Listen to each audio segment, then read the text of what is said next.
Txerritxo baserriko txerritegian bizi da. Txerritxoak atsegin du jatea. Eta atsegin du txerritegian barrena korrika egitea. Eta atsegin du asko lo egitea. Baina txerritxoak gehien atsegin duena esertzea eta lokatz on bigunean murgiltzea da. Baserritarrak eta haren emaztea maite dute txerritxo. Guretzan munduko txerririk onena zara diote. Baserritarren emazteak upulua eta zalditegia eta oiotegia garritu ditu. Gero txerritegira joan da. Jainkoaren oiukatu du baserritar emazteak.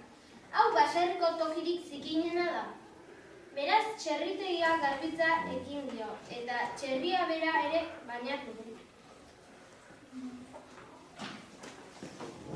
Hau beste gauza bat da, esan du baserritarrak emazteak orain.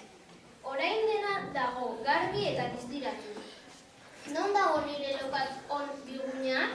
Galdetu du txerritxoak. Uste dut desagertu egin dela, esan du baserritarrak. Sentitzen dut.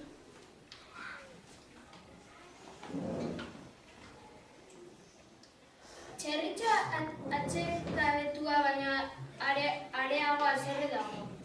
Toki hau garbi egi eta diztiratu egi dago niretzat, esan du. Eta gau hartan bertan alde egin du txerritxo. Eta nola segitzen jakin nahi bazu eta